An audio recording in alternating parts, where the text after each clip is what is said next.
Here we are with episode number 2 of Without the Dancing, There Ain't No Dance. And today, we aren't going to talk about dance in the most traditional sense either, but we are going to talk about intense and beautiful body work.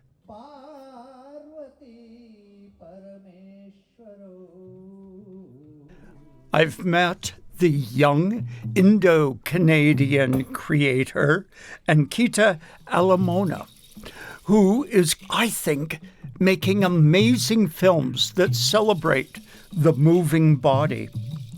And her vocabulary comes from Kalaripayattu, which is one of the great martial art forms from southern India. Ankita is making groundbreaking films that explore a new way of talking about what it means to be Canadian. I hope you enjoy her conversation with me as much as I did. I'm convinced that Ankita Alemona is simply an artist to watch. So Ankita, it's wonderful to welcome you to our program Without the Dancing, There Ain't No Dance, and to talk about your practice as a movement artist, as you've told me, and your practice as a movie maker. Sometimes I think these two elements can be very far apart, and then other times I realize, of course, that all of the first movies were without sound and it was only movement. So Here we are, revisiting what's old. Tradition. And Woo. There it is. Yeah. I'm also aware, Ankita, that in your practice, you, being a Canadian-born person of Indian heritage, are very interested in practices, physical practices, that is, that are really old, even ancient. What does that mean to you? To be connected to a traditional practice, it's to have roots somewhere. I think that being born in Canada, there's always a longing for connecting to roots in some way, in some form. And so I feel Kalaripayattu, the martial arts practice, it's helped me to find a connection to India in a way that I wouldn't necessarily expect. And the form you practice is Kalari. Yes, yes. I think I'm only saying part of its name. Yeah, Kalaripayattu. In many ways, I have found, looking at your work, similar to a martial art form that I do that is of Chinese origin. Great. I do a form called Lohan Qigong, which is from northern China. One of the things I've noticed that is similar about you and I is walking on the earth. My feeling is that when people study a form, a martial art form that is, they walk on the earth differently. Right. Do you respond to that? Yeah, I think there's a groundedness. I think there's a kind of connection to the earth, and especially with Kalaripayattu, we actually practice traditionally in the mud. So our kalari is 6 feet underground. So it's like truly connected to the earth. A comment that I always get that, a lot of your movements are very low into the ground, and I think because it's so connected to animals and animal postures and the moment before an animal is about to catch its prey. A lot of the movements are inspired from that moment. It's very interesting when you talk about that, because when I think of an animal about to attack, their weight goes right down. Completely, and then completely, they spring out of it. Completely, yeah. And it's so beautiful. You go, yes, this is the way movement is meant to be. Yeah, there's always that moment of just taking inwards and then, you know, so it's very exciting. You're also a young person a young person from Canada. How did you get to this point where you go, oh, this is what I want to do? Oh, this is such a beautiful question.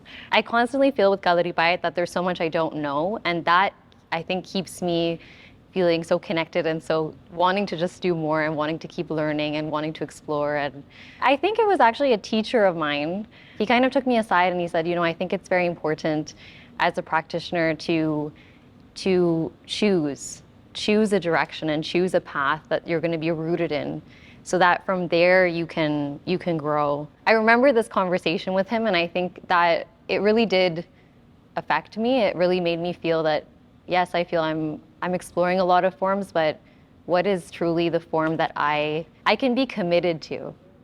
In your movement practice, do you ever think of it as a calling? I've asked this question to myself. I feel this sense of duty and responsibility, and I know when I'm not being sincere to my practice. I can feel it, and those moments where that does happen, it's a sadness. You feel, okay, I feel a sense of duty and the duty to stay connected. The element of, oh, I'm faking this. Yeah. I'm letting myself down. Yeah, completely. It's not the movement you're letting down. It is oneself. Completely. That's part of the discipline, I think. Yeah. The other word that we have both been using in our conversation here is practice. If you aren't practicing it, you aren't doing it. Completely. Therefore, you can't call yourself Completely. a practitioner. Completely. The challenge of being a movement artist is it's something every day. And one day, if you lose that feeling of practice, or 1 week or 1 month, your body changes and things change. So it's that constant commitment and that constant perseverance and that diligence. I've asked this question a lot to myself. What is keeping me coming back to my place of practice? For me, Kalaripayattu it's waiting for me. It's just there with its arms open, and it's just saying, are you going to visit me today? And so how can I make sure that I do embrace my practice that day or that week or that month? And if I don't keep my relationship, the practice it can leave me too, right? Let's take a jump from the word practice to creativity, to the creation of work. Right. You've spoken of performance. I believe that you have created performative works based in movement.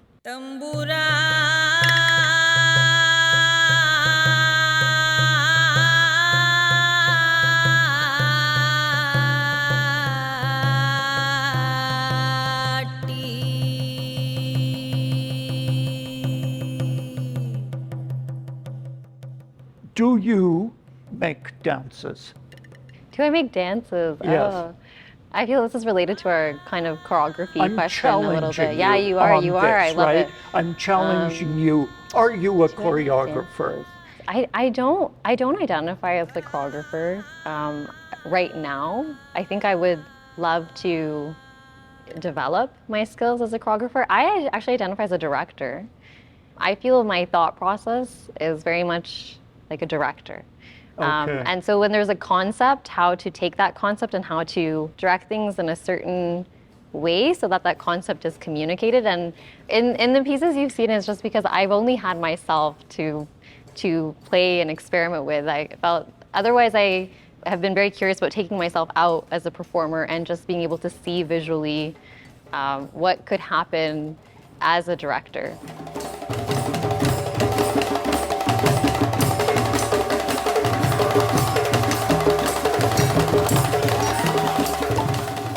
Let's skip to your film, When Shakti Overpowers. There are numerous things that attract me to your film, and each time I've seen it, I read it differently. First of all, I'm very aware of you as the performer in your film, and I see you performing a movement ritual.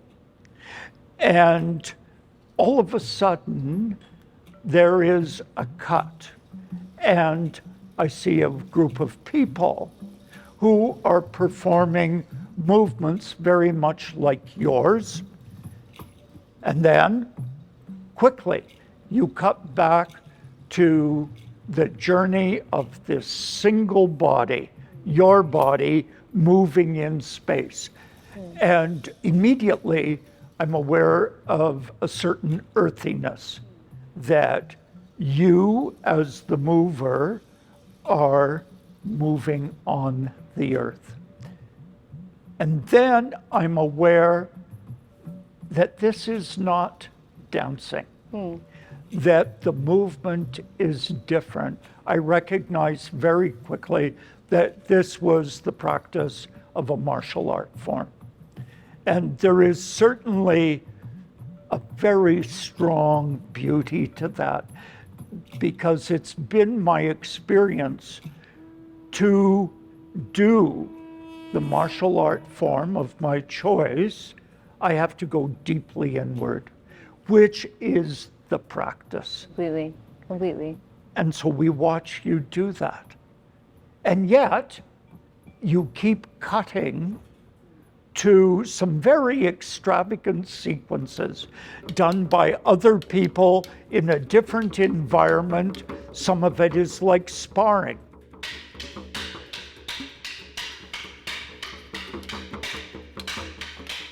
I've given you a whole long story here on your film. Yeah. Can you respond to that? I always appreciate the interpretation, because as a creator, you're always so curious of when other people are watching, what are they receiving from what you're trying to offer, hoping to offer. And I have kept it in the order, for example, that we would do things in our practice. So beginning with like Kalaripayattu, with salutation, and then moving on to eventually to Mayapayat, body control sequence, and then going to practicing a vadi, which is the first weapon that you practice in Kalaripayattu. When I was creating the piece, I wanted there to be curiosity about the form. And for me, the form is never about the individual. I wanted to go to these other sequences because I wanted to be able to show the community and the lineage and that ultimately, of course, I have access to myself as a performer, so I can use that and share this journey of a character. But I wanted to kind of cut to these other clips to kind of show that it's not just this one character going through the journey. It's never I, it's always the we. And so for me, the film is hoping to show elements of the we as well. Do you we are see together. The word lineage as being particular, let's say, to Indian practices? I think for me, lineage is being aware of the history of the tradition and the practice, and specifically that every form, so Kalaripayattu, there's many different styles as well of Kalaripayattu. So it's just that awareness of I've learned a particular style, a particular tradition from a particular lineage, and we're aware of the incredible struggle that it has taken for this knowledge to be passed down to each generation. You're also then a filmmaker. That's so kind of you to say. I'm feeling so, I've been called a filmmaker now, I guess because of the pieces I've been putting out, and I'm still like, I'm a filmmaker? I feel excited that that term is coming to me. I feel honored that I'm being called a filmmaker, for sure. As an emerging artist, you are in there. Yeah, You're completely. in the dialogue. Completely. There is no question about that. Parts of the film could almost be considered anthropological. I'm thinking of people outside at night, gathered together, and they are watching these Kalari practitioners perform. Right, yeah. And against that, we have you, the woman. But I think there's also something more dynamic happening there. Am I off course here? I'm completely fascinated by the power of female warrior energy. I think in my choreographically my last few pieces, this has been something that I'm continuing to dig. And I think I identify that the strength, as a woman, we reveal our strength in really different ways. One of the first things we are drawn to, Ankita, in your film, When Shakti Overpowers, is the fierceness of your gaze. It's very intense. But then, in your next film, again, we watch you moving, and I believe we watch a Kalari practitioner who is pregnant. Yes, yes. There's an amazing sequence where she is holding her belly, caressing it, and it's exposed. Yes. And it's such a beautiful moment. It made me realize that in the birthing of a new life, there is a moment of fierceness. Strength, so much strength. Shubha is the practitioner, and she's based in Chennai. And her and I have become very, very good friends, and through making this film together. And we began with this word, courage. You always have your own doubts about why is this, why am I doing this? And how can I keep continuing? And, what is the value of the work? And so we were continuously speaking about just the journey of training in Kalaripayattu, and we found so many similarities to things we were feeling in the process. And then she was so beautifully pregnant during our time working together, and I had gently said that it's completely your choice, but if you're open to also performing and sharing that part of courage, that the courage to create, and we took creating as to give birth and to be a mother and to create life. There you are. So. And you use the film medium, the digital medium, to express that. Like your choice to follow this very traditional martial art form, there's a certain responsibility there in throwing out imagery to the world. Mm-hmm. You are asking people to watch this. So in your process of making your films, there is a narrative at play. Right. In When Shakti Overpowers, it's this individual's personal narrative. In The Courage 2, it's a dialogue between two women. So immediately we're drawn to that conversation. In your process of creating the overall narrative, you're using editing of various film. Why? What are you doing? For me, editing and how I edit, it's the tool to bring out the concept. So I always try to begin with what is my concept, or what am I trying to communicate, and why is that concept important? And I'm just looking at the scenes, and I'm just trying to ensure that what I'm hoping to communicate is that being expressed. So in The Courage 2, we had, Shubha and I worked on trying to narrow down what are different parts of courage that we want to explore. Courage comes in so many forms. And so the courage to create, to endure, to stay sensual. So these are all parts of us that we have to tap into. And so in the editing room, I know what my intention is, why that intention is there for that scene. Is that coming through? So it's important to me that when I'm watching that part or that section, will my audience feel my intention? In The Courage 2, Shubha begins, and she's beginning by holding her stomach, and so I was very precise of when are we leaving that shot? How much is she holding her stomach before we continue? So there is a kind of creating a choreography in the editing room as well. I think that's what I'm fascinated by that too. I think that's a very important point, and I'm finding that is the same with all of the conversations I'm having.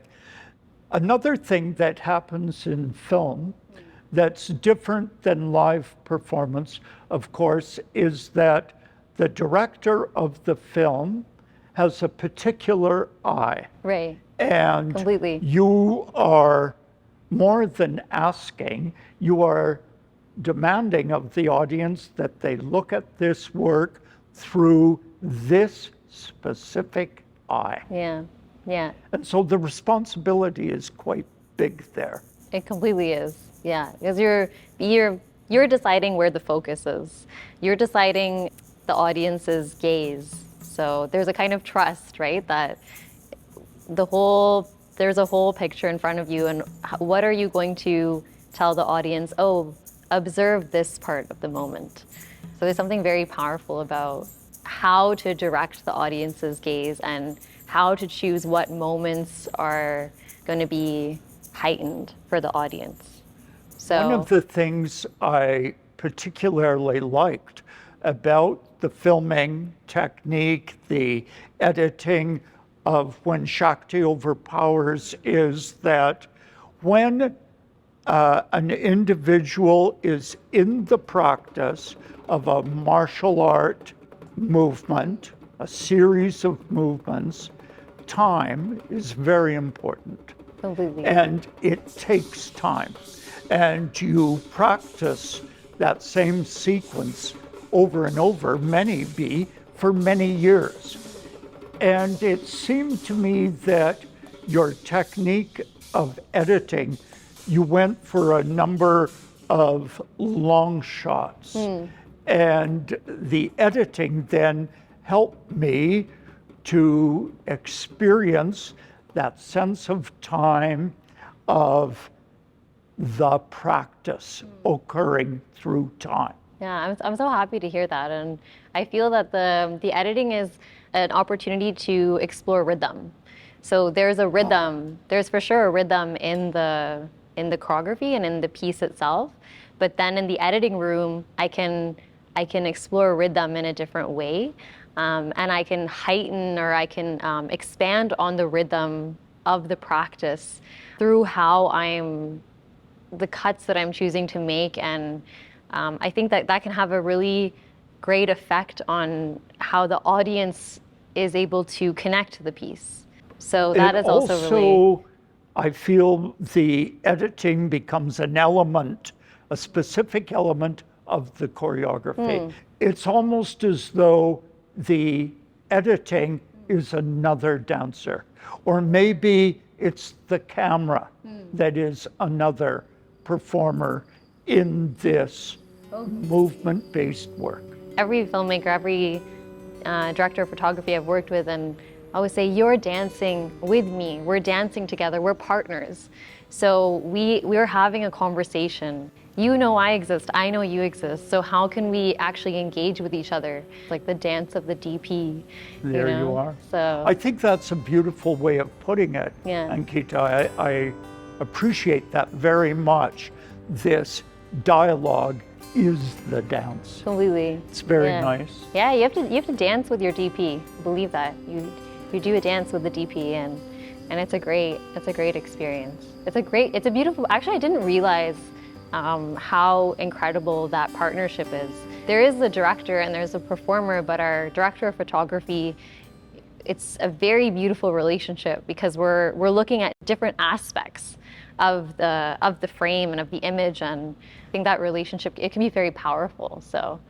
So then, Ankita, what is the future for you? I know that you are about to go back to India for an extended time of study, Yes. but I'm sure you are also thinking about your next film.